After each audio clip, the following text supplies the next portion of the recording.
ColdFusion is so speedy. It's impressive, beating out all these other languages that people yap about, like Node and,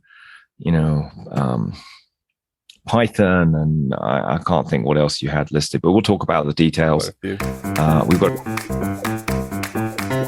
ColdFusion Alive, the podcast for the ColdFusion community. Discover practices, tools, techniques, tips, and trends for modern ColdFusion development. Brought to you by TerraTech, the ColdFusion experts. Develop, secure, optimize. Here is your host, the founder of TerraTech, Michaela Light.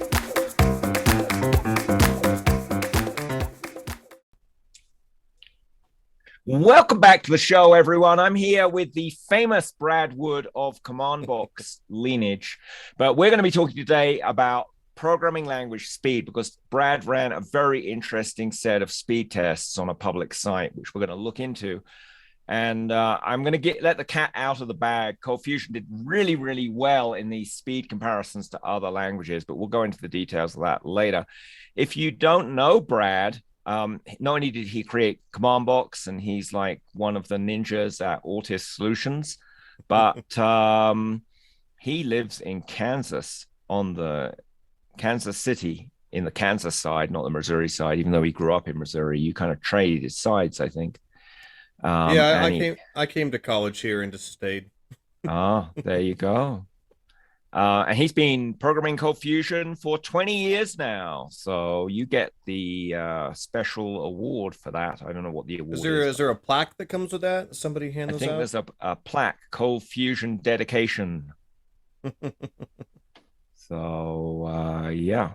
And he contributes widely in both the ColdFusion community, on his blog, in the Slack channel, the Box team channel, what's the new channel Autis has? Is it Discord? The Autis community, and it's a discourse forum. Discourse, not Discord.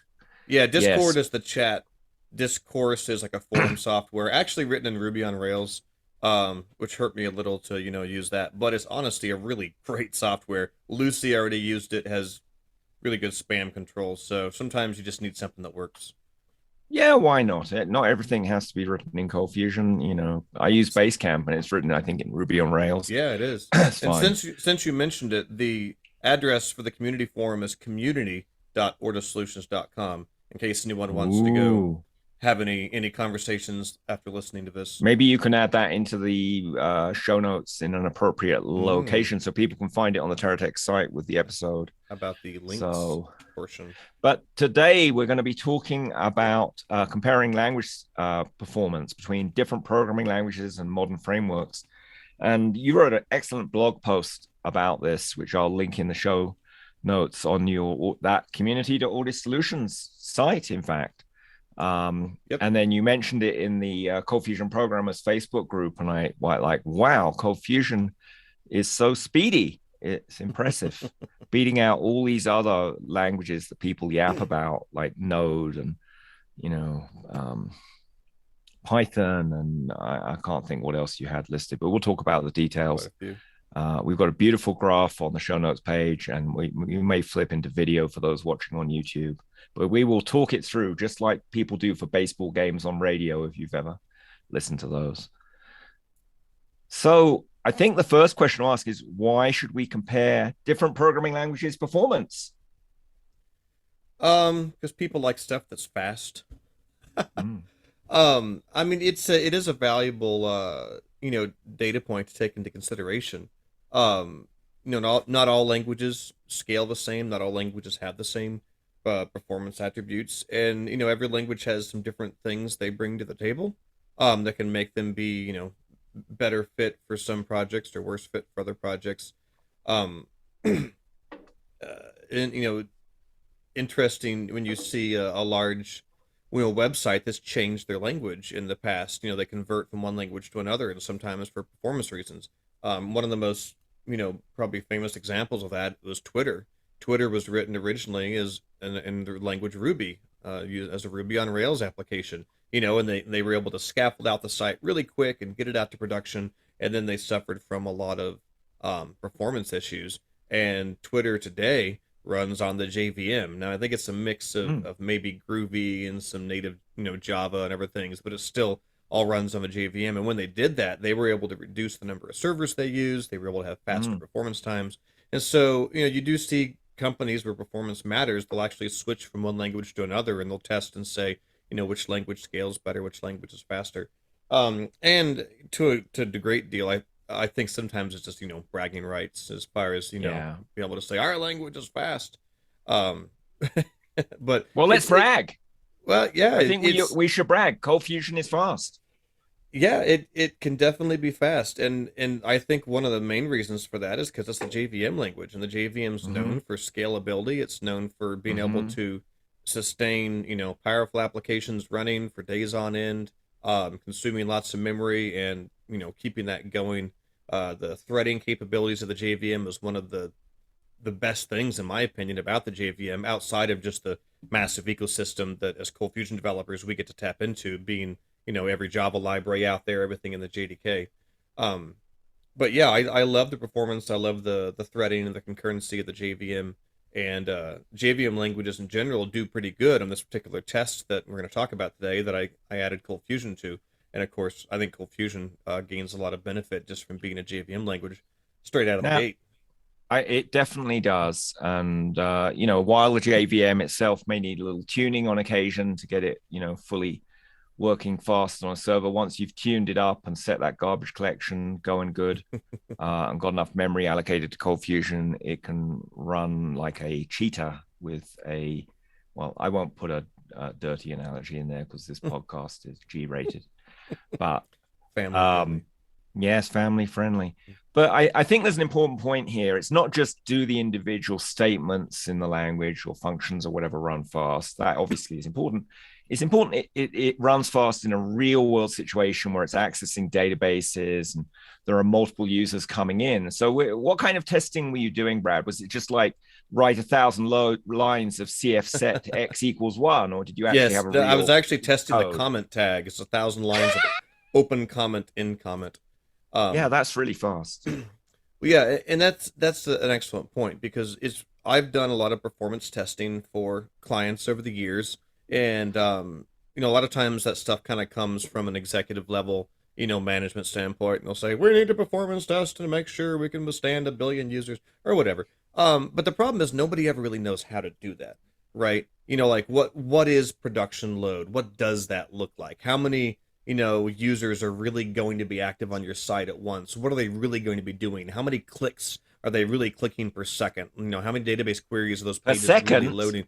Well, what kind of users do you have? Are they snorting the white powder or something? You know what? Click, click, click, click, click. Most of the users I've done load testing for, they click and then 30 seconds or 60 seconds. Yeah, but think about it. When you load Facebook, how many AJAX calls do you think fire after that initial page loads that pull in all the little bits of data, right? Or yes. Gmail, you get an AJAX call. Actually, they use WebSockets a lot for some of those now. Right. But you have AJAX calls out the wazoo that load in all the little bits of the page. Yep. And so one user clicking something could actually generate 15 or 20 HTTP requests, technically. But yes, that is true. The point is that's something I've seen people struggle with, because, it's fairly easy to say, okay, here's our homepage, right? And we're going to take JMeter and we're going to, slam it with 500 threads, right? Just hammering it as fast as they can, white powder, right? Click, click, click, click.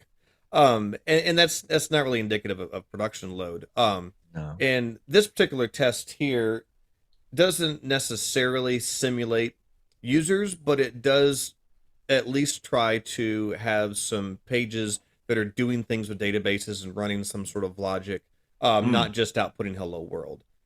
Because, there's the overhead just of what does it take for the application server, to take in the incoming HTTP request, parse out the bits of it, and return back an HTTP response. And there's everything that happens in the middle, which is whatever your application code is. And usually a bunch of database calls, possibly some API calls as well. Yeah, exactly. So the tests that I added ColdFusion to are made by a company called Tech and Power. And I've never really heard of Tech and Power outside of this. I know they've been around for a long time. And these benchmarks are kind of something that I think some of their guys did once on the side, and they first did them back in like 2012 or something, maybe longer ago. I don't know. It's been quite a while. First time I ever heard of this website, Luis sent it to me and said, "Hey, Brad, we need to get Callbox added to this so we can see how it performs with the other languages."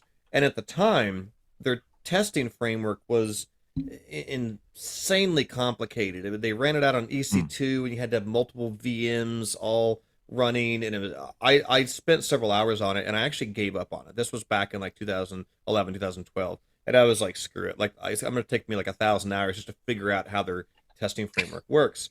And I came back to it about 2 years ago, maybe 3 years ago. I don't know. It's been a while. And I looked at it again, and they had done several more iterations of this public test, because they did this test with a handful of languages and frameworks. Everybody said, well, that's cool, but what about my language or my framework? And so they made it all open source, and people could go just contribute, Node and Go and Python and Rust and Java and Scala, any language they wanted. The community was free to add support for that. And so the thing's really blown up over the years, and they have just like dozens and dozens and dozens of combinations of languages and frameworks and platforms and ORMs and databases and all this stuff. And so when I looked at it a few years ago, they had revamped the entire thing to all run on top of Docker. And you could basically... thumbs up to Docker. I know, yeah. You could fire it up with one little Docker command that would just spin off all these containers. All of the installation for each language was now containerized. So it was way more encapsulated. It was way easier to just add in a language, because this little Docker image you drop in, they start up the Docker image, expose some ports, they hit it with some traffic, they capture the data, they shut down the Docker image, move on to the next one. And of course... so you don't have to run all the load testing infrastructure and timing and graphing and all that. All you do is provide some code for ColdFusion with Adobe ColdFusion or Lucee or whatever. So they created a testing framework where you can send a pull request, to their Git repo to add in the language of your choice, and you provide a JSON file. And what they've done is they've created like 7. They've created 7 different test specs,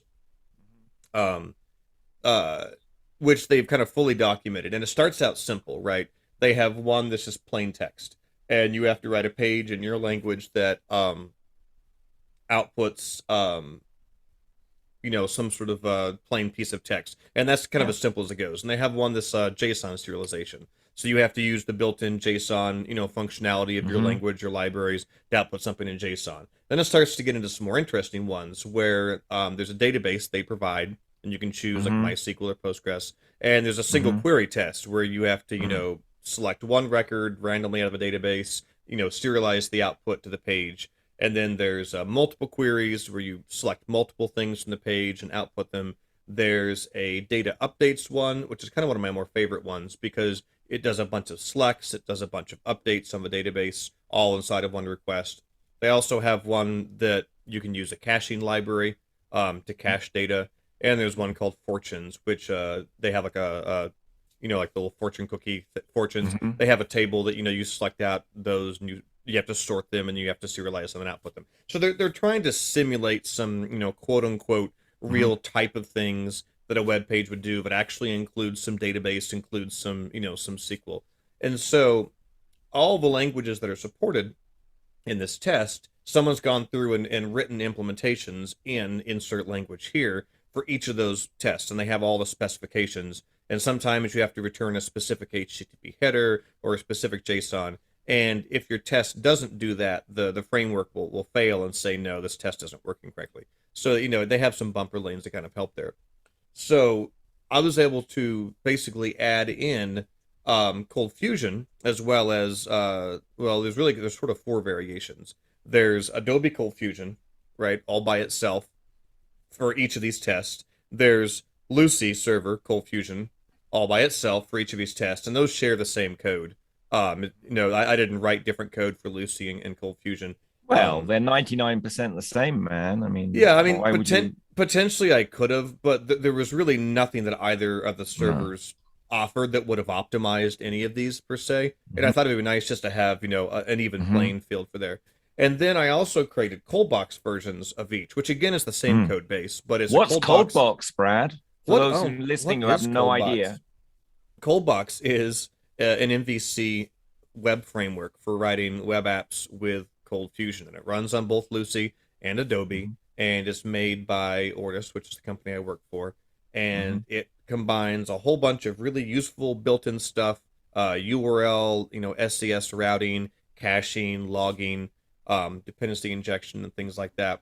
And then it has a whole collection of libraries on our ForgeBox website that you can add drop-in functionality. You want bcrypt, we've got that. You want Sentry, right, or LaunchDarkly SDKs, we've got that. You want, libraries to do whatever the heck you can imagine, we have all those, and they all plug into Callbox, and you can, build up an app you want.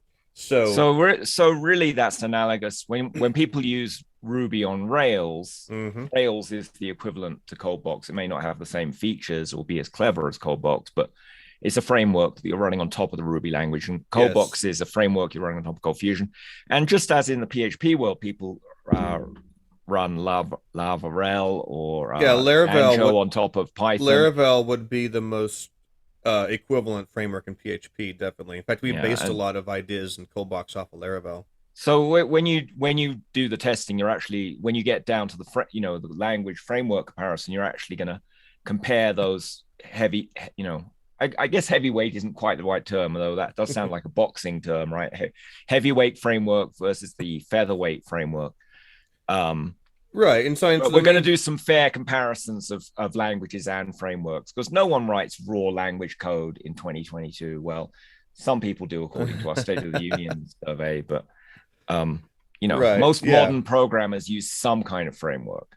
Exactly. So, at the end of the day, the ColdFusion requests are doing most of the same thing, but in the Callbox version, the request is being routed through Callbox and executing, a Callbox event, and then rendering a view, which controls the output, which in theory is a bit more indicative of a proper ColdFusion application built with the framework. So now, wait, when you said you put a raw Lucee server or a raw Adobe ColdFusion server, and I assume you were using the latest versions, 5.3 or 2021 for Adobe. That is correct. Now, both of those servers let you do, I guess they call it deployment or package management, where if you're not using the PDF generation module in Adobe ColdFusion, you don't have to load it up in the server. Were you kind of trimming down those servers to their minimal point, or were they the 1 gigabyte install that comes with Adobe? And I forget how big the one is for Lucee. It's not 1 gigabyte with Adobe. It no longer is. They must have hold gone on a diet. Hold on. So let me back up. I'm using Docker, which is the sort of lowest common denominator that this tool uses.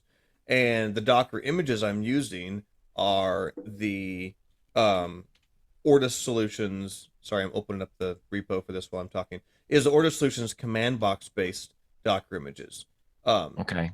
So the command box images run the CF engines that Ortus maintains on ForgeBox. And the CF engines for Adobe ColdFusion are based on Adobe's WAR deployment file, which you can download from their website. And Adobe's WAR downloads inherently, just because that's the way they made them, don't come with any modules installed.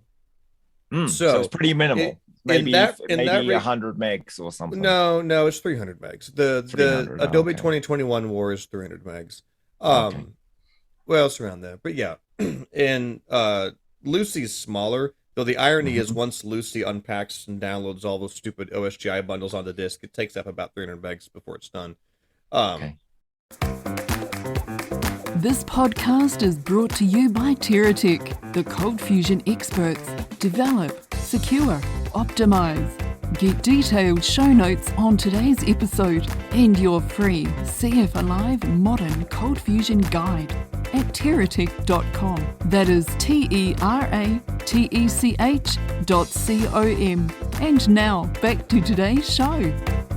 But yeah, so the 2021 engines start with nothing, and I think I only added in any Adobe modules that I actually needed, but I'm actually trying to think if I even needed any. I'm looking to see. Oh, yes, I needed the PostgreSQL module, and I also installed the feed module, but only because the Callbox framework has a CF feed tag somewhere in its source code, and the framework literally won't compile unless you have the feed module installed, which is kind of lame, but is what it is. So let me ask you a question here from a performance point of view. Obviously, I'm still you are. answering Go the ahead. previous Finish question. answering. I'm sorry. I'm not answering the previous question. And I'm stacking up the questions. I hope you have threading in your brain. You know, maybe. I'm double checking to see the Lucee server that I'm starting. Sorry, I'm trying to find it. I don't think I did any customized versions on it. Hold on. Wait for it. Okay, here we go. Lucee 538. Yeah, so I'm not using Lucee Light. I just used regular Lucee on that. Now, what's Lucee Light? Lucee Light is basically Lucee with just no extensions installed. And some people like to do that if for what you said earlier, if you want to only deploy the modules you need. And we have both Lucee and Lucee Light on ForgeBox of all versions. So if you were to start a server in Commandbox or with our Docker images and you use the slug Lucee-Light, then your version of Lucee wouldn't have any of the JDBC drivers. It wouldn't have PDF support, ORM support. All those extensions would be missing. And then you could add in the environment variables to install back in the bits you needed. The reason I didn't worry too much about installing or uninstalling those is because the individual request times don't really matter as far as what extensions are installed. So Lucee can process serialize some JSON request if that's all it does, and the exact same speed and performance regardless of how many extensions it has installed. They may you're answering the question I haven't asked yet. Oh, okay. We're going into a Monty Python sketch here where you answer I'm here for an argument. Three questions ahead of time. But I guess from a performance point of view in a real world app, the size of that image for Adobe ColdFusion or Lucee matters if you're orchestrating containers and it has to load up a container and close it down again, then it matters. But if you've got the container chugging away, you're saying it really doesn't matter if you load up all the stuff. Once it's started, other than a bit of memory overhead, there's really no difference in performance I've been able to find from whether or not a bit of memory overhead. I remember when I was a boy that 300 megs of memory was quite a lot. And we lived in paper bags when we coded in the street. That's a reference to the York sketch. Yes, I've seen that one. Yes, but like luxury. We had to code in machine code using hex numbers. A father beat us 2 hours a day. Woke up at 5. Worked in the coal mines. People who haven't seen the skit are going to wonder. In the coal mines, Brad. People who haven't seen the skit are going to wonder what on earth we're talking about. I'll put a link into it for people who were the uneducated swine. Yes, who didn't see Monty Python when they were growing up on the reruns. But yes. You made a quick point earlier, which is the size of the image, and that can make a difference on the speed of deployment. However, Docker caches images locally, and for a lot of people, if their image is already going to be 300 to 500 megs, having it be 600 to 700 megs probably isn't that big of a difference. I've had clients who favored larger images over having more flexibility at runtime. And they were like, you know what? We don't care. 900 meg image? Sure. Why not? As long as we can configure it all crazy at runtime and have all these options, we don't care if there's a few extra 100 megs. It's all inside of our network. So that does exist. Image size is a thing. Some people care about it more than others. Excellent. That was a pause where all the question requests had been fulfilled and the server was just taking a break. So you compared some, modern languages, modern frameworks, using this testing speed open source framework, Test Empower, which if anyone listening, you can see all the code Brad wrote for this. We'll put the repo in the show notes, the link to that, so you can see what these programs were doing. But they seem moderately real world. Right. Well, actually, we never even got done with what we were originally talking about, which is describing how all the testing works. We gotten close, so I know it's a multifaceted conversation.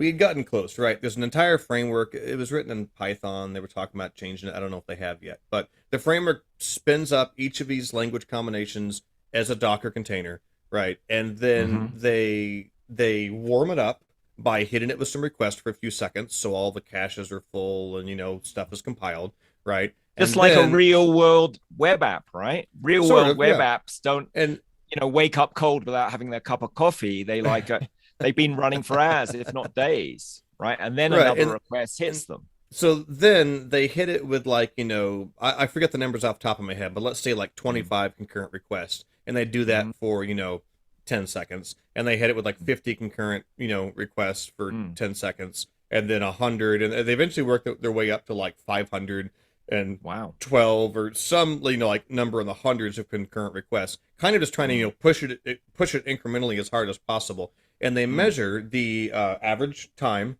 that it takes for the server to respond to the requests.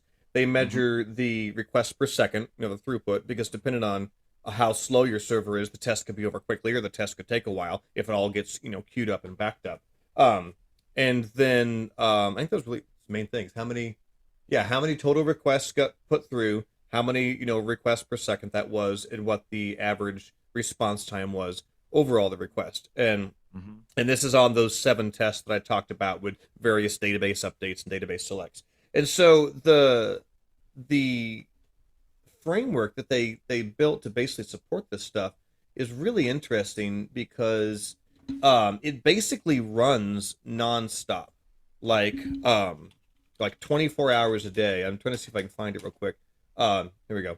Let me make sure we get this. Am I guessing that their framework is running in other Docker containers that control the Docker containers it's testing? Or? I think they have this stuff out on EC2 maybe, but honestly, I'm not entirely sure what hardware powers this. But basically, they have the Tech and Power people. They have here it is.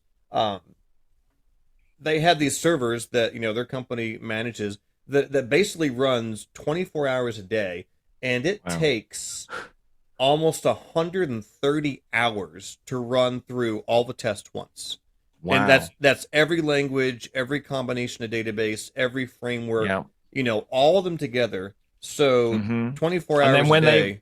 And then when they've completed those testing everything in 130 hours, they go back to the beginning and run them. Yeah, and then they do it again. So if you send a pull request to add a new language or to add a difference, it literally could take 5 days before you see what that looks like, because it literally takes a whole week for them to run these just hundreds of combinations, all being spun up and hammered with traffic and spun down. Wow. And so these just run constantly, right? Day and night. And there's a dashboard. We'll put this link in the show notes if it's not there. And it shows the nightly run. So like right now I can look and I can see the current run has been going for 69 hours, and they've tested 409 out of the 740 frameworks that they test.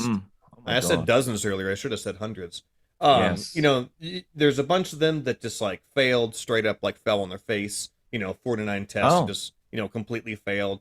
And you mean when they ramp up the amount of traffic, some of these languages just die? Yeah. Some of the tests you'll see, it'll say does not complete. It basically means the server just crashed, right? Well, that's not good. Well, that's up for them to fix, right? And they basically rely on the community to come in. The Node community helps manage the Node test. The Java community helps manage the Java test. And all the versions have to be locked in. So if I want to update this to run against Lucee 539, which I should probably do, I can go submit a pull request, and I can update the Docker file. They'll merge it in. What about Lucee 6? Well, I have to release that first. Oh, it's in beta. It's been in beta for a while. So you can view all of these like nightly runs once they're done inside of all their visualizations. And then what they do is every year or so, they say, okay, we're going to have an official round, right? Like this is going to be the big one. We're going to run everything, and it's going to be the official, 2022 round or whatever. And they've done this 21 times so far. So they've had 21 official rounds, even though there's nightly builds all the time. And the last one was, actually, have I seen this one? The last one, round 21, shows it was in last month on the 19th. Wow. Last time I looked, it didn't But have that the one reason out. they run these tests continually is because languages are always having updates or tweaks or Yeah, frameworks they changing have pull version. requests all day long with people Right. updating versions of this, updating versions of that, Hmm. submitting performance tweaks.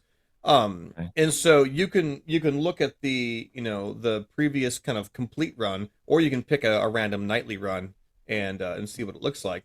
And so they collect all this data, like oodles and oodles of data, because I mean, there's even more tests than I realized. 740 different frameworks, and the word Right. framework is a little ambiguous there. They use Hmm. framework to kind of mean very specific combinations of Java with this Java library with this database with this. That whole thing is like one iteration of the framework for them.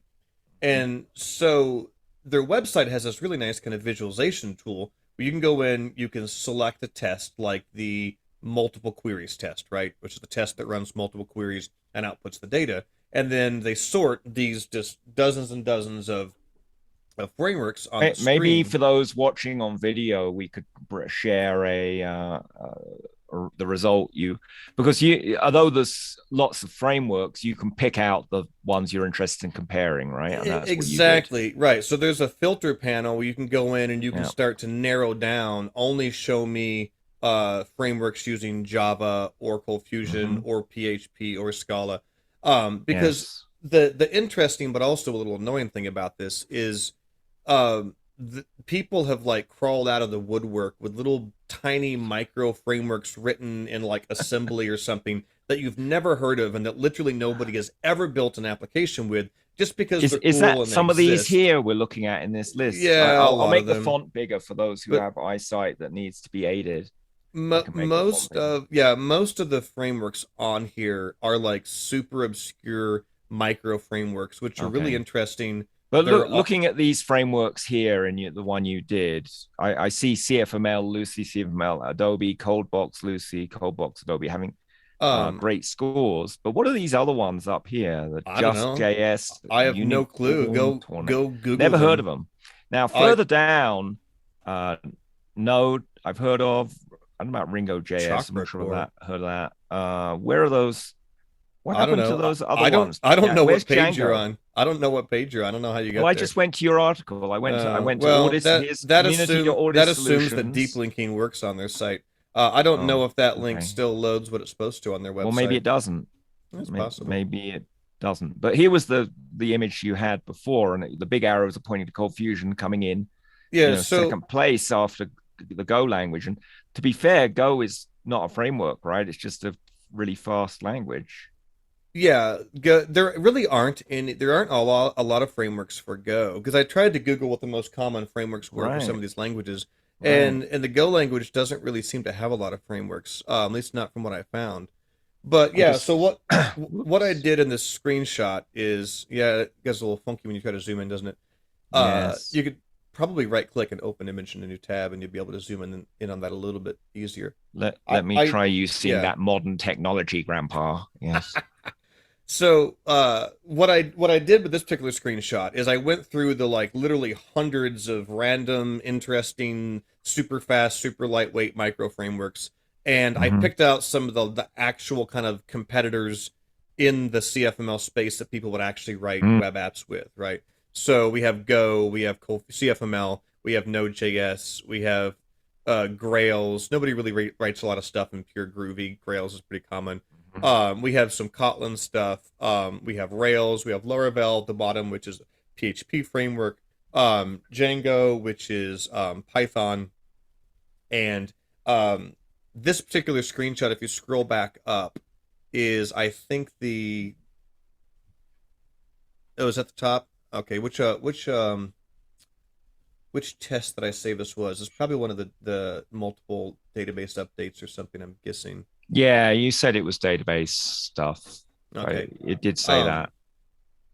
But you can Here we see go. that while the bare bones Go, which the makers of Go say don't use the frameworks, we don't want to have slow tests. Basically, I'm exaggerating. So I don't think that's really a fair comparison, but or maybe Let's it see is. I don't here. know. Maybe there's something to learn there. But Lucee CFML Oh, here we go.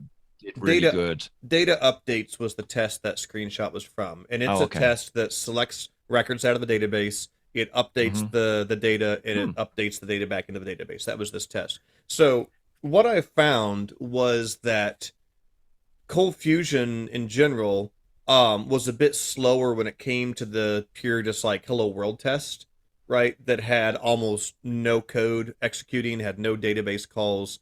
Some of the other languages, to be honest, had a little bit lower overhead just in the pure here's a request, here's the response kind of output. Where ColdFusion really started to shine was when you get into the tests that start doing more realistic stuff, like selecting more database records. And of course, ColdFusion is built on a lot of solid technology regarding all the JDBC drivers, the JDBC connection pooling. Some of these languages are probably reopening, database connections every time, or we're not, pooling as efficiently. So the more work database specifically that ColdFusion did, the better that it performed in comparison. And so I mentioned that in the blog post. Sure, you could say, well, ColdFusion doesn't look quite as fast if you go with one of the Hello World tests, and you'd be correct. But also, nobody writes a website that just says Hello World. So realistically, and if I was writing just a Hello World website, I think I would not have a language or a framework in the way. It would be a pure HTML server, and I'd stick Cloudflare on the front end to serve up the images in HTML and CSS with real Prontorino. Exactly. So, I mean, ColdFusion has a bit more overhead. There's more stuff going on with each request, but ColdFusion is also made out of the box to be incredibly helpful at writing web applications. A lot of things ColdFusion does the other languages don't do, but it makes it easier and faster and more enjoyable to program in ColdFusion. So there's these kind of clear trade-offs here. We'll talk about other selection factors on how people pick a programming language later, but I do want to say, as well as hats off to Lucee for it's about I can't quite do the math here, but I think it's about 18% faster than Adobe ColdFusion on this particular real world test. Yeah, and that's pretty consistent. Lucee is usually a bit faster than Adobe. And let me also add in a quick little caveat. I wasn't rooting for either language here, right? I did a ton of performance tuning when I submitted these languages, and I individually performance tuned Lucee and Adobe. I have, trusted cache is enabled. Every single type of caching is enabled. Everything's pre-compiled. I've tweaked the maximum number of requests that can be processed. I've tweaked the command box settings on the queues to allow again, requests. Right. That's a fair real world comparison, because on a real world enterprise production server, people usually do tune the ColdFusion server and the JVM, and they have enough memory there, and they don't do stupid things like try and run it in 1 gig of memory and the main reason I want to say that is I don't want somebody to think, that's only because Adobe has some default settings that, if you would have tweaked, it would have been faster. Trust me, anyone's welcome to try to make either of these faster. I'm totally cool with that. But I spent hours individually testing each of them and looking for any bottlenecks I could find and eliminating them. In fact, my test produced a handful of tickets for both Adobe and Lucee of performance bugs that I found, right? Because it turns out when you're hammering a server with thousands of requests a second, guess what both Lucee and Adobe did, even with trusted cache? Every single bloody request, they'd say, hey, is there an application.cfc in the hard drive? Oh, there is? Great, right? Next request, hey, is there still an application.cfc on the hard drive? Every freaking request, file exists, right? Even with trusted cache. But you could turn that off. No, you can't. No? Trusted cache doesn't control it. You used to be able to turn that off. Nope, never existed. No. And Lucee checks for both application.cfc and application.cfm, but doesn't find the first one. But so let me understand here's this. With trusted cache, Yes. the regular CFM files, the regular CFCs, it doesn't look on the disk, right? It's compiled it to Java bytecode, and if it exists in memory, it runs it. There's no going to the disk and recompiling bullshit going on. Yes. Now, that's the whole point of trusted cache, right? Yes. So here's the good thing. I put in a ticket. I yelled at Misha. He fixed it in the next. He fixed it in the next version of Lucee. So guess what? Lucee doesn't do that anymore. And his reasoning made sense. He said, "Well, trusted cache is only a compilation concern. So it's only when we go to compile a file that we can skip the check. But the application.cfc check is just another completely random thing that ColdFusion also does in every request. And in his mind, it was completely separate from any kind of trusted cache feature, right? But I was like, well, that's nice and all, but I don't care. You need to stop checking for the stupid thing, right? Because it turns out, file system checks can turn into huge bottlenecks that add incredible loads. So anyway, I surface all sorts of little dinky things. I found that Adobe ColdFusion has a servlet path cache that's built in, but it's disabled by default on War installations, which is really dumb. So I yelled at them on their ticket tracker, right? It was like, why are you doing this? I also went and built my own servlet path caching in a command box because of that, so it could work on both engines. But I tuned them as much as I could. I would hit them with load. I would find the bottlenecks. I would try to make it as fast as possible. So the graph you were showing, that is something that's as tuned as I could possibly get it. I wanted to make that clear. So Lucee to be fair to the other languages, I'm sure all the people who submitted language and framework things for Go and Grails and Ruby on Rails did the exact same thing. They tuned up. Absolutely, yeah. We're not talking about old Ford Cortinas racing each other. These are Formula One race cars that are. Yeah, I guarantee you, large enterprise system would be. Agreed, totally. Yeah, I can tell you for certain all the other languages on this website have been meticulously tuned by the people who care about those languages to make sure they're the best possible representation. Right. So I made sure I did that with ColdFusion. And as a general rule, just to finish up the original thought, Lucee was a little faster than Adobe ColdFusion in general. And as kind of an obvious thing, raw Lucee or ColdFusion was always a little bit faster than Callbox. Callbox is going to add some nominal amount of overhead. Now, I think it's a very small amount of overhead. I think Callbox is still very fast and still performs very well. I would love to see people add some other languages like CF Wheels or Framework One just to see how they compare to Callbox, because I don't think they would be any better in that regard. So let's let me just go back to that image. That was great. If anyone listening is a CF Wheels or Framework One fan, please help Brad out, help the CF community out by. It's not a lot of work. Brad's done the heavy lifting here. He's made the images. You can just need to switch out the framework. Exactly. Stuff. You can go to the GitHub repository and you can see all the ColdFusion code that I wrote that runs. You can see my Docker files, which are very simple. You can see my CFconfig JSON files, all pretty straightforward, right? And you can easily make your own, folder that's a CF Wheels version or a Framework One version, or insert your framework, favorite framework here version. Well, Homegrown is another favorite framework, but we won't test that. But Fusebox would be the other big one that's kind of in the grave.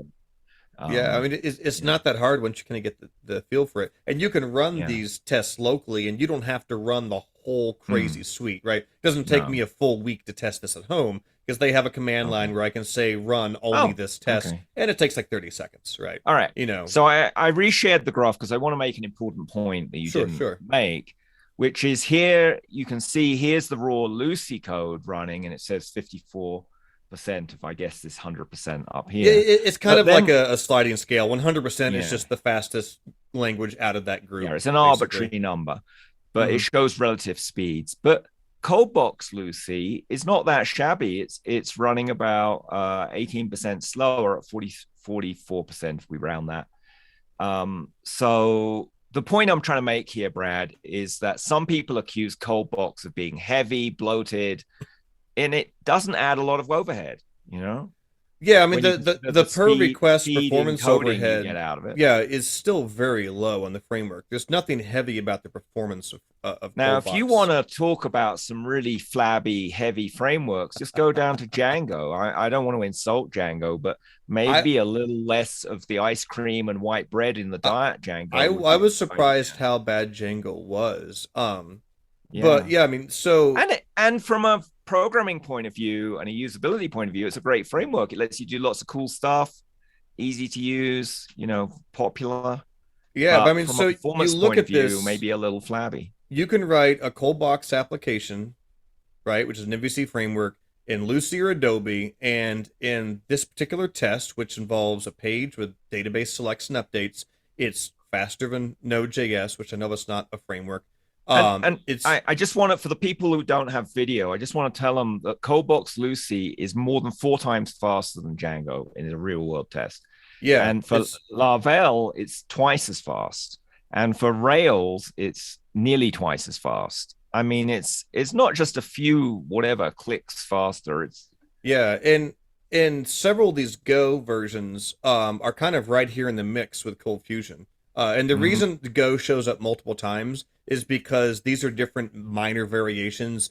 Go with Nginx, Go with Apache, Go with MySQL, Go with PostgreSQL. I tried to filter it as possible to just get one version, but they had so many variations to Go. That's why they show up several times. But yeah, I mean, the Go versions are kind of intermingled here with the ColdFusion versions. So you could reasonably say, depending on what combination of deployment you're doing with Go, you could write something in Lucee that's roughly as fast as something written in Go for this particular test. There's a lot of asterisks, but Node.js is slower than either Adobe ColdFusion or Lucee. From what I've seen, Node seems to suffer a lot when you get into database-heavy applications. Just from what I've kind of empirically gathered, looking through all these tests over the years I've messed with it, is once you get into doing a bunch of database stuff, ColdFusion, and I think it's really because of the whole JDBC and the whole pooling layer, it really seems to start to shine, and some of these other languages really slow down. And I don't think that's there's always optimized for it. That's always been true in my experience. ColdFusion, I don't know how many versions back we go, but at least in the 4.5 days, it was good at scaling. I don't know if you were around then, but we ran a conference called CF Scale in 2001, I think it was. And that was kind of right before I got into ColdFusion. Oh, okay. I used ColdFusion 4.5 right around 2001, 2002, but I was a college kid still in my college dorm, and I didn't know anything about conferences or anything at that point. Right. Well, the point I want to make is in real world application, ColdFusion scales really well. It's reliable. It can run for days, the more real world these tests get, in my opinion, the better the ColdFusion variations, whether it's Callbox or not, perform. And I mean, when you just look at the raw data and you see like 100 tiny micro frameworks that all perform better than ColdFusion, that might seem a little disheartening. But if you start filtering down to actual, real, legitimate contenders that people would actually pick up to write a web app in, you start to say, wow, like for realistic tests, ColdFusion is really beating a lot of these, and badly. I mean, Django, like we said, it's surprising how it's like 4 times slower than a Callbox application. And I mean, that's huge. How many CEOs out there that think it's a super safe bet to write something using Django? I mean, that's kind of segues us into how do people pick their programming language, because whether you like it or not, people don't always use hard data when they're picking a programming language. Sometimes, is it fashionable? Did the CEO's wife at a cocktail party, or husband, to be unsexist, did they hear that Django is hot and you should be using it, and unfortunately they probably saw an ad in one of the little CIO magazines they flipped through. Oh, could be. Now, I am curious. I didn't see any Java frameworks there. Do Java frameworks not exist separate from... I think there's several Java frameworks. I think the fact that so I included Kotlin, which is a JVM language. I included Grails, which is a framework for Groovy, which is also a JVM language. I think it may have been just an omission that I didn't include Java, though I'm trying to remember if there were any just but people listening who are curious can just go to that site. They can do their own filtering and pull in whatever framework and language that their company is considering comparing ColdFusion to. I did add a comment on the article. Somebody asked about Java Spring Boot, and I had totally forgotten about that. I would have included it had I thought about it. Yeah, you're right. The links, these old links, are not pulling up what they should be. Darn their deep linking that doesn't work. Oops. Now, so it's possible to compare JavaScript. Now, there's another big elephant in the room. Hold on. I wasn't quite done with that thought, and then we'll get right on to that. Java Spring Boot, since I mentioned it, showed up right around the same as where raw Lucee CFML was. Okay. So that was where the comparison was. If I recall, Java's I don't think there were really a lot of instances where people did this in raw, just pure Java, because Java's a low enough level language. Yeah. Nobody would write a web app just in Java. Like, that doesn't really make sense. Most people doing Java are using something like Spring Boot or some sort of framework that at least puts them on par with the kind of functionality ColdFusion offers out of the box. Because Java itself has zero mechanisms for dealing with incoming HTTP requests and responses, which is why you don't really see Java in the list, because anybody touching Java is doing it through a JVM language or a framework like Spring Boot. Okay, well, so that's kind of the overall answer to why isn't Java in the list by itself. Okay, well, tell me when you get to response code 200 for your answer, so I know to send you another request. EOF, end of file.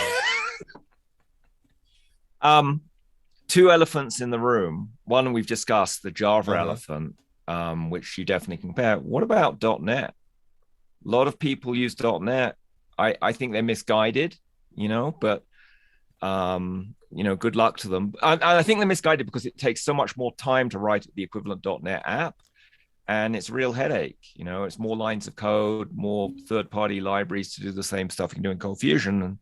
But I'm curious, does it perform well? I don't know. .NET doesn't show up as a language on this. It shows up as a platform. And from my understanding of .NET is .NET's more of a framework, and you do like, C#.NET or Visual Basic.NET. Right. Fortran.NET. I'm not really that familiar with what people are doing with .NET. And what language they're doing the same kind of app development people do in ColdFusion, but taking four times longer. I'm not familiar with the names of the frameworks that are common. Like, at least with like Ruby or Java or a lot of those languages, I recognize like the most common frameworks and stuff. I didn't include any of the .NET stuff just because honestly I wasn't sure which ones really represented an accurate kind of representation of what's common out there with .NET. But like you said a minute ago, and you can go to the site, click on the little filters. What's it called? It's called Show Filters panel. It's a purple button, and you can click and unclick these. Yeah, you can click and unclick these links until your heart's content, and you can try to add in some of the .NET things you want to see. I don't think, looking at it, I wasn't really sure which ones were representative of .NET, and so I just didn't include them. But maybe honestly, some people listening can elucidate us on that. I am curious. Yeah, I'm curious too, and I'm scanning that font of programming wisdom, Quora. Not really, but And interestingly enough, all these .NET experts who are answering this question, what's the best C# framework, don't seem to actually have an answer. So they do have a lot to say how .NET and C# is wonderful. And can do I just added like C# to the list, and like 1,000 new rows just showed up. Oh my God, really? Well, I don't know, maybe not that many, but there's like a ton of options in here now that all activated, and I would have to go through and figure out which of these are really. I mean, like I said, maybe one of our listeners, has they have a Dr. Jekyll and Mr. Hyde type personality where, Dr. Jekyll programs in ColdFusion and Mr. Hyde does .NET in the evenings, or vice versa. Let's not be too mean to our .NET listeners. Versa versa. No, I'm actually really curious where the .NET stuff falls in there. Like I said, I think I started to look at it and thought, geez, I don't know what any of these are. I'm not as familiar with it, and so I just didn't include them. We can crowdsource an answer to that. What's a good C# or Visual Basic, whatever they call it. It's not Visual Basic Sharp. They have a name for it. VB.NET, right? VB.NET, that's right. I actually tried to program in that a long time ago, because we used to do Visual Basic programming before ColdFusion even existed. Yeah. But I didn't. I think I'm allergic to .NET, to be honest, if not allergic to the whole of Bill Gates land. But there you go. Some companies embrace Microsoft, and everything that is made by the Microsoft gods is blessed and golden. Nobody's ever been fired for buying Microsoft. You know what they say? That's right. Buy IBM hardware, buy Microsoft software, buy Oracle software. Never a career-ending move, though it might be a technical disaster. Possibly. So let's see. The other thing, let's just talk a little bit about, performance is an important thing, and it's great that ColdFusion does good on it. And it, like you said, a lot of developers do compare the size of the speed of their language, get excited about it. But if you're a CIO picking a language, sensible criteria might include, I think this is the number one reason for picking a language, not the language itself, shock horror. It's, do you have a modern development ecosystem surrounding the language? Do you have a great IDE? Do you have great tools like all those Callbox and Commandbox and Wirebox? And I've lost count of how many boxes there are. And nobody CD knows. Tools. There's at least 20, I think. And, is there a package manager? And in general, are you allowing for modern development? Do you allow pipelines for doing things? Do you use source control? And some of these things are independent of the language, right? But others do tie into the language. So to me, that's a very important criteria, because to be honest, it seems to me every new language I look at, it looks like JavaScript. I don't know why. all languages have turned into JavaScript now. Yes, that must be an evolutionary pattern in the world, if a million monkeys are all typing programming languages, eventually they all type JavaScript. Which comes to the second point I would say is, it helps if it's a modern language, and JavaScript is a pretty modern language as far as formatting and syntax goes. And that doesn't mean you can't do cute things with other formats and syntaxes. Like if you're, writing Python and you like, remembering to do the spacing right, or if you're doing Lisp and you love brackets or whatever. But most languages try and be easy to read and write. And then I would add in ease of coding, which ColdFusion wins hands down. I don't think there's another language that's as easy to code in, has less lines of code to get the same real world results. I think that's a huge one, and I think that gets overlooked a lot. It's one thing to say, my language can, process 11 billion requests per second. It's another thing to say, how quickly can you build that login screen your boss needs from you without, getting hung up on compiling and strict typing and, pedantry of language. And I think ColdFusion does a great job of getting out of the way there, which is definitely worth pointing out. And ease of learning. My experience, you take someone who's good at programming in several other languages, explain to them ColdFusion, and within a week or two, they're a productive ColdFusion. You try to do that with Java, you're talking about 6 months of heavy learning curve lifting. Yeah, it's definitely fair to note. One of the things that a lot of people I do think take into account is the community, how active it is, both as far as the support community and just how active the package repositories are our libraries being updated and being written. And sometimes that can be a little bit more difficult for ColdFusion since it's a smaller community. But there is a lot of stuff going on. Well, is it? I wonder how much of it is smaller community and how much of it is, like, to put it in particle physics terms, dark matter. Because they're not seen. They're hiding off in Slack, and you can't Google into Slack to see people frantically discussing ColdFusion. Whereas .NET, they're all off in, Stack Exchange. It's both. The community is smaller, and then on top of that, there's a large portion of the community that doesn't interact online and doesn't contribute to open source. Your ColdFusion community needs you, to paraphrase a term, to be a little bit more public, and to post on social media about the cool stuff you're doing, or post on the Autis community site, which is Google searchable. I want to give you hats off for that. It's not like the Slack where people can't, see what you've typed, and it all goes away after 2 or 3 months anyway, which is kind of ridiculous. But there you go. That's the worst part of it. And then also manufacturer support. The Adobe is not going to go away. They've got a commitment to ColdFusion for about 10 years for the next 2 versions, plus regular, what do they call it? Long-term support. Long-term support. And I don't think the Lucee Association in Switzerland is going away. I don't think Switzerland, the country, is going away. So here's an interesting quick little side by side. I would guess right now, and I don't really have any good data to back this up, but I would guess the Kotlin development community is probably roughly a similar size to the ColdFusion community. I know they've been growing a lot, so they may be bigger now, but it's a relatively newer language. It's a JVM based language. It's being pushed by the JetBrains guys, and their most popular framework is KTOR. I don't know how you're supposed to pronounce it. In fact, I think that's one of the ones I included on there.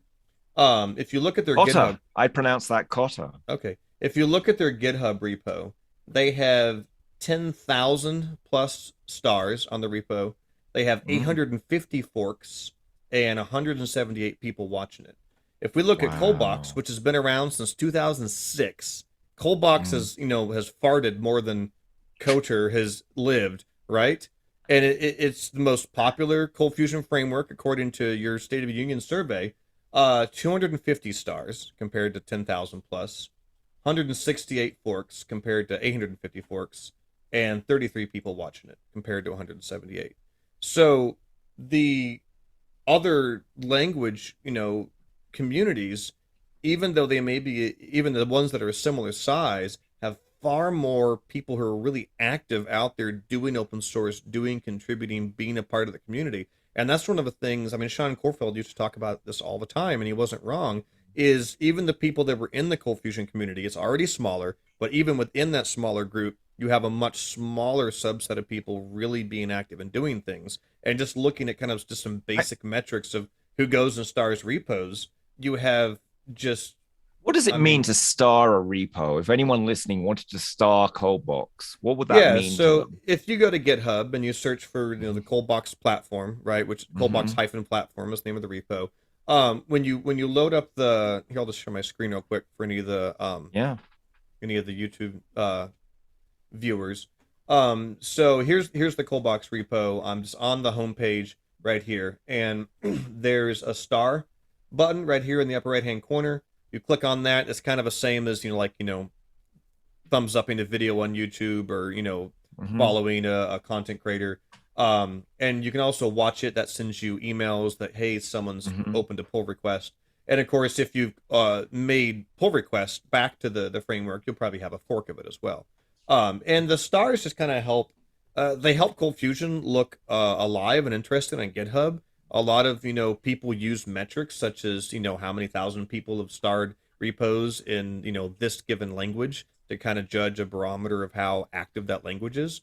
And here when we look at this Kotlin framework, we can see it's 10,000 stars compared to 250. That's a ridiculous amount. In the forks, I'm guessing that the 850 forks is probably a direct reflection of how many pull requests this framework probably gets, right? If I go to pull request in how do I just get a count of how many pull requests total? 515 closed pull requests for this specific repository for Callbox, right? If we go in and we say how many pull requests has this Kotlin framework now received, is there a difference between a pull request and a fork in what you're saying? A pull request uses a fork. So if you wanted to submit a bug fix to Callbox, you would first, I have an entire talk about this that I've given. You do? CF Objective and I believe CF Summit. And I even gave it a Dev Nexus actually this year. It's a big Java conference. We're changing tabs like crazy here. So you take the repository that you don't own, which would be like Callbox. You create a fork of it, which is like a copy of it that you own. You make your change inside of that fork, right? Usually on a branch. Then you create a pull request, which is your repository asking the upstream Callbox repository to please pull in this code change I've made. And then the owner of the upstream repository, which would be like Luis, looks at it and says, oh, I really like that. I'll go ahead and I'll pull that change from your fork over to the main repository. And that's how code sharing works in a GitHub. So it doesn't mean there are 700 versions of that framework. It It could. means 700 people have made different versions, and most of them probably got merged back.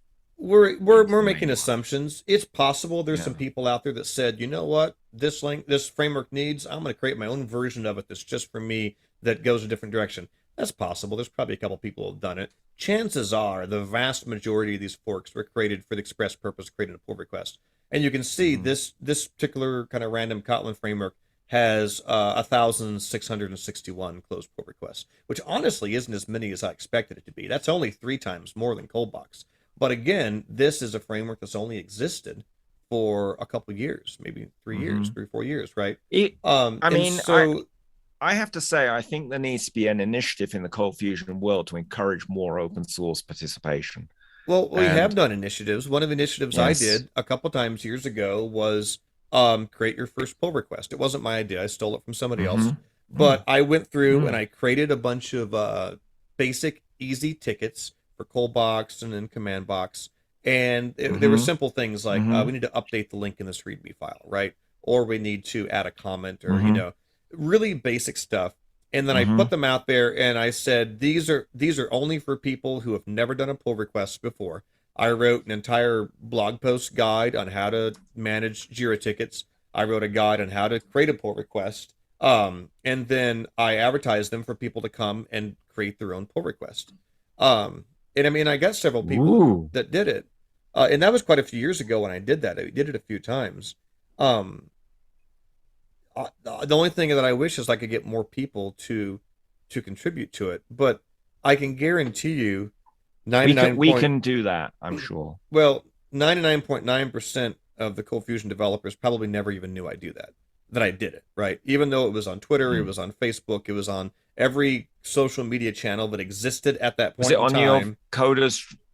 I'm sure I blogged about it. Was it on your blog? Probably.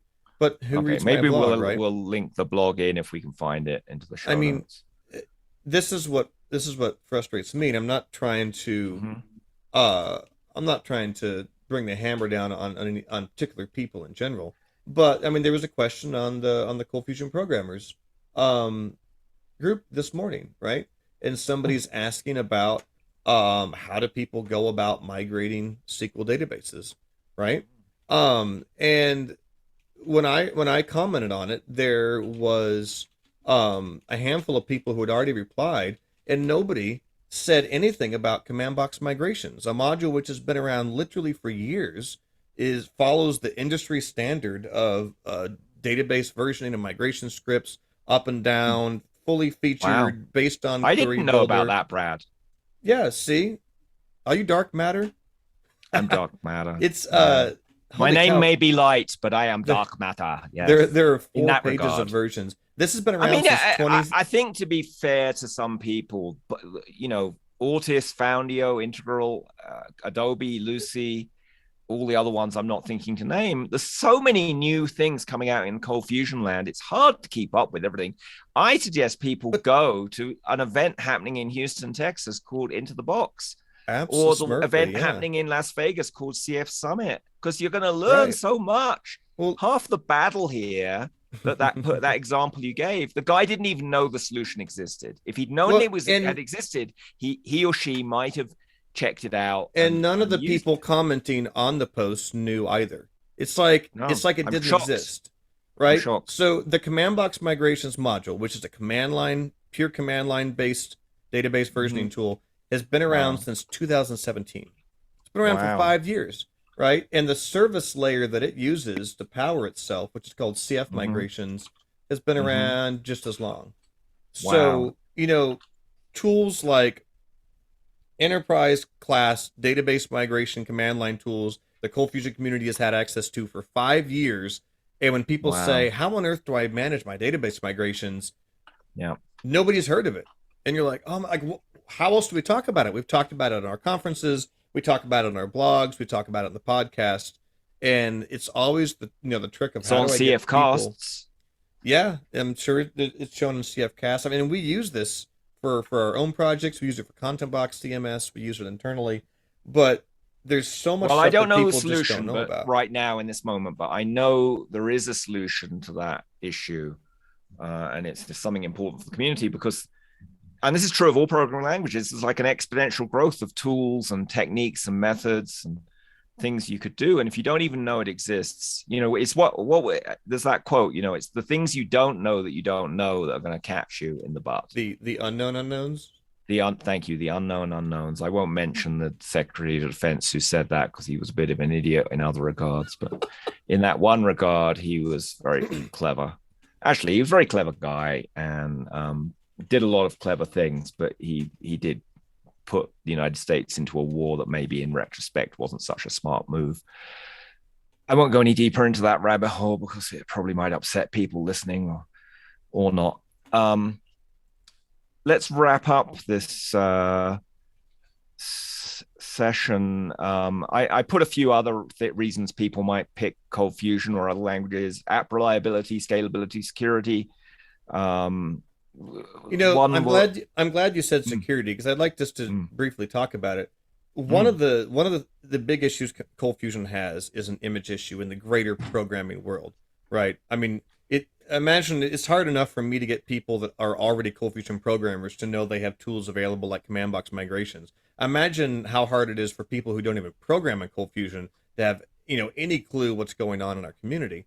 One of the big things I see people say on Twitter all the time about ColdFusion is, oh my goodness, it's so insecure. Who would use that, right? Just full of insecurities. And that's something I've blogged about several times because if you go to a website like CEV Details that tracks all the I did that. Yes. Yeah. I wrote a blog post about it. We extracted the data. Guess which language was the most secure? Probably close to ColdFusion. It was ColdFusion. ColdFusion was the most secure, I think. Maybe I'm wrong. Maybe it was one other language that was more secure, but it depends on what you .NET, include. PHP, they're all down the bottom. They have so many security holes. PHP and Java are by far the worst. They have like 50 CVEs a year that come out. I've done a 3-part series blog post, or I'll update it every few years on this, and I'll graph out how many security exploits come out for ColdFusion every month, every year, compared to, there are some, but it's not nearly per month. No, maybe once every year or two. Yeah, it's like zero day. We had one 0 day in the last 3 years, I want to say. Well, and that's another thing. Adobe's PCert team really loves to take they love to take really like minor things and make them like 10.10 out of 10 critical, and you're like, what? Come on, people. There's actually a CVE scale here. They have a ColdFusion security czar working at Adobe. Her job is just to like highlight security. Yeah, but she doesn't choose how PCert tags categorizes their exploits, though. PCert goes off and does her own thing, and nobody in the ColdFusion team has a darn thing to say about it. And they've marked stuff that literally did not even have an exploitable vector as a 10.0 critical, and they mistagged it as remote code execution. Okay, well, when in reality it was an XSS. The next time I get to talk to the security folks at Adobe, I will encourage them to be a bit more calm. Well, they're not at CF Summit, so you'll probably never get to talk to them. I've emailed them. No, but they're in Bangalore. If you go to CF Summit India, Brad, in Bangalore, the PCert team? No, but the security czar is there. I've met the security czar. But the security czar doesn't categorize exploits for ColdFusion. The PCert team. No, I understand. I know. And I know. They've had some terrible miscommunications that have really pissed me off because they've shot themselves in the foot so many times by miscategorizing exploits, misunderstanding what the exploit even was, making the severity worse than it needed to be. Let's see if we can convince them to be a bit more calm. It's like they're Star Trek, and every incident, is a red alert instead of the yellow alert. All right, I'm sharing my screen again real quick. Who's had more vulns? I've had about 3 blog posts on this, and I think you've done something similar. Is that okay for children to hear vulns? It sounds a bit naughty. Probably. So this is a graph of exploits that come out per year for each of these technologies. And if you look at the raw counts, PHP 460 a year. That's like 1 a day, right? Yeah, Java 639 exploits. No. Ruby on Rails 73. .NET 98. Just Tomcat, which isn't even a language, 101. And then CF. Oh, I said per year. These are not per year. These are totals. Apologies. But same. Yeah. ColdFusion since 2006, 74, right? And then the average per year, ColdFusion averaged 7 per year, whereas PHP and Java averaged 4258. So that's like 1 a week.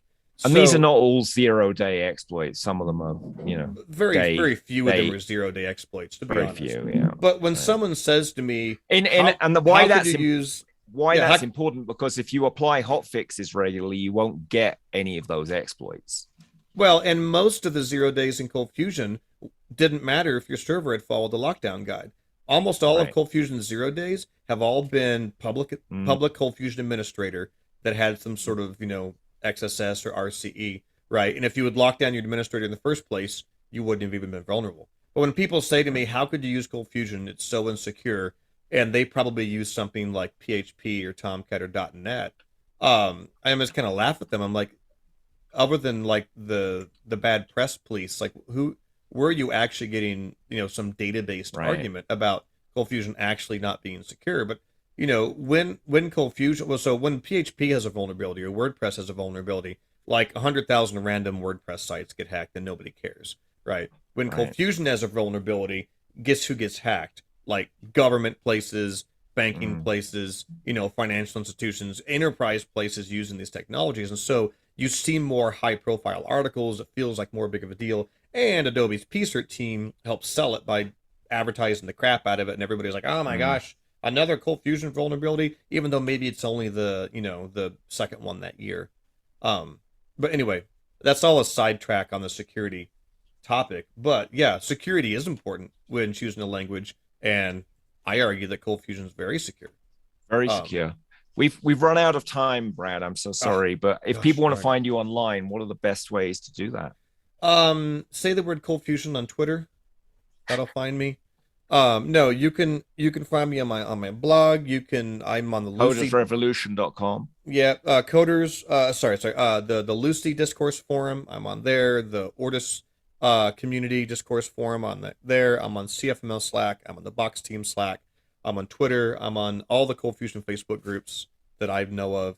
So anywhere, even LinkedIn, but you have to tag me. I don't check it regularly. So anywhere people are discussing ColdFusion, you can usually find me lurking and shouting from behind the, parapet, use command box. So excellent. And they can also find you in person at the Into the Box conference and at CF Summit. And I will be at CF Summit, Adobe CF Summit. They accepted one of my talks on RabbitMQ. And so I'll be at both of those conferences, and I'll be at the Into the Box one as well. So fabulous. Well, thanks so much for doing this speed comparison and talking to us about how ColdFusion is really high performance and the best choice for programming language this year, in my view. I'm only slightly biased. It's okay. And look forward to seeing your talk at Into the Box. Awesome. Sounds like a plan. Thanks for having me on. Get detailed show notes on today's episode in your free CF Alive Modern ColdFusion Guide at teratech.com. That is teratech.com. Viva la CF Alive Revolution!